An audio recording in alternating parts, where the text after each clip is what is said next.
I once said that I spent $7,000 throughout the year for my academic costs, compared to if I was to school in the United States here, how much I would have spent. Some people would doubt what I'm saying, but today I'm going to break it down for you to know how I used to do that, okay? All right.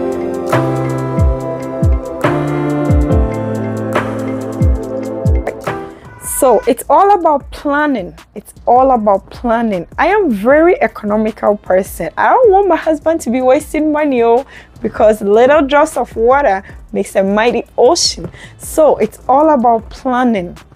First of all, the semester is divided into two, for KUST. We go to school in January, we vacate in April. Ending of April, we are done with exams. So the whole 2 weeks in May becomes our vacation. That's the first semester. Then we resume mid-May, and then we return. We vacate again in August, and then we use August, part of August, or basically September, October, November for our clinicals. Then mid-November, you're done with clinicals. You can go and enjoy, and then you return in January, right? So this is what we're doing. I have 3 kids. Together with me makes 4.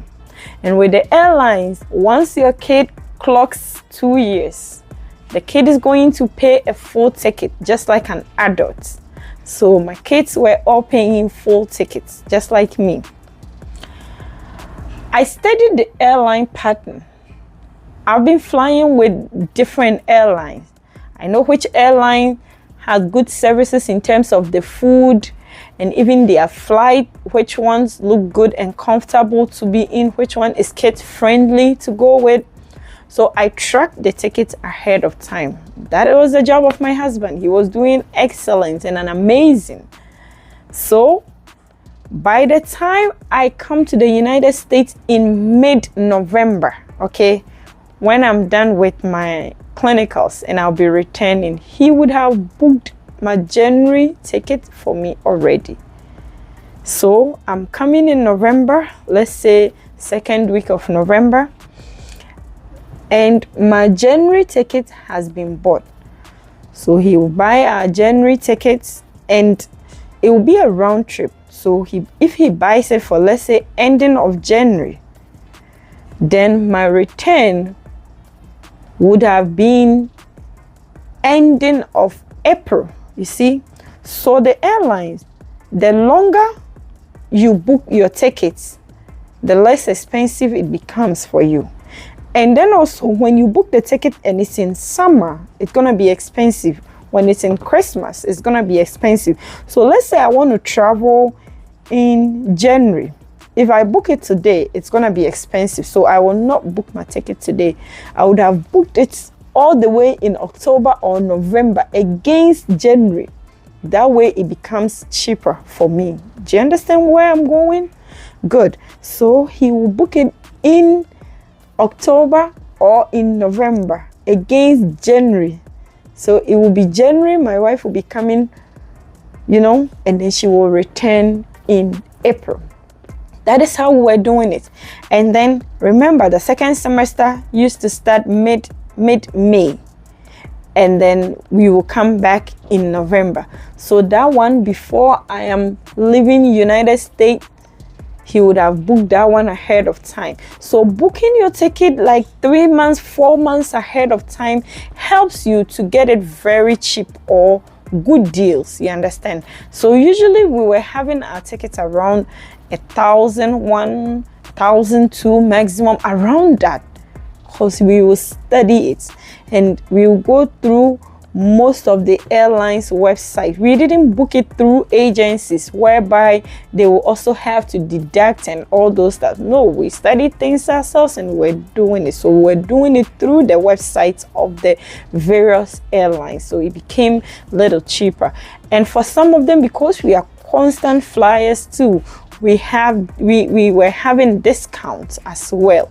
So those things helped us to always get our tickets around 1,000 to 1,002, and we are 4, so it becomes around 4. It was on few occasions that we even had it around 4,000. Usually it was around 3,000 to 3,005 thereabout.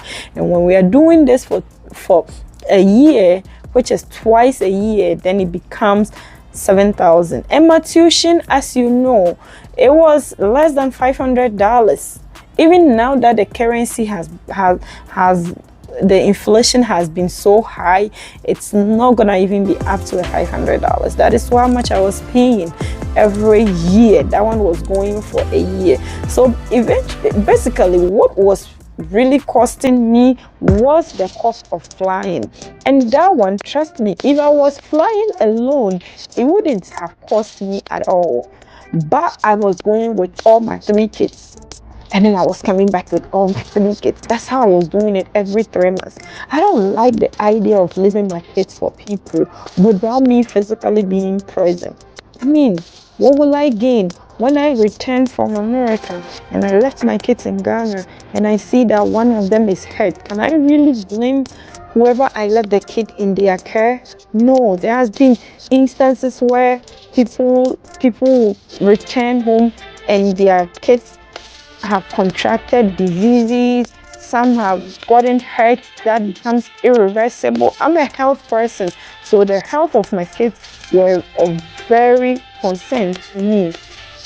I couldn't even sleep a day without them. Trust me, if you ask my mom, she'll tell you. If I send my kids to my mom for a sleepover, I'll be hanging around her house till like 12 midnight before I return to my house. And every morning I'm there. I just want to see them waking up. I want to see how they are brushing their teeth before they eat. I want to see how they are brushing their teeth before they go to bed. I want to see they have their bath twice a day. I want to put that moral lessons in them, you know. Are they saying please when they are talking?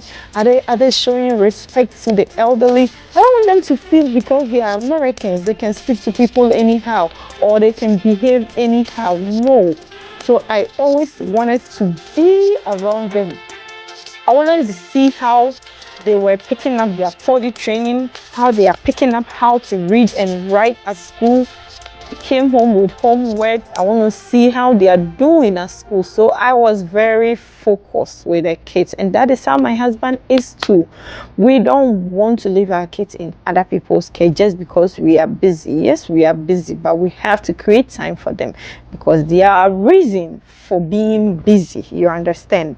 So no matter how the day becomes busy for us, we make sure that they are by our side. And that was how come it was costing me a lot with the plane ticket. And even with that, we didn't spend more than 7,000 to be flying back and forth every year. And trust me, one will say, how about your transportation whilst you're in Ghana? How about your feeding whilst you're in Ghana? Hey, come on, that one, it depends on me. If I was in US, I would have been fed, right? The same way, if I'm in Ghana, I will feed myself. So those things cancel. Feeding, transportation, clothing, those basic necessities of life cancel out regardless of wherever I find myself, because I would have done it anyway. So please, planning makes a lot of difference. If you want to save money, be economical, protect your husband's money. We always say that behind every successful man is a smart woman. Not just any woman, but a smart woman. If you know how to save and help your husband save, that is when you are going to become successful in America here. You think smart and you act wisely.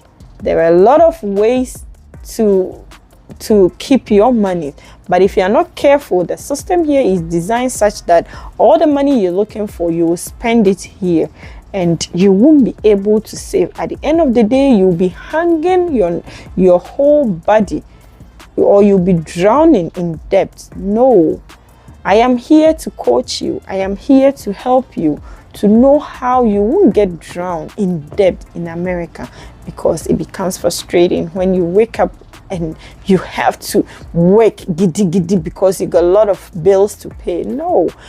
Each time that I come back from Ghana to my husband, I was not under any pressure to work.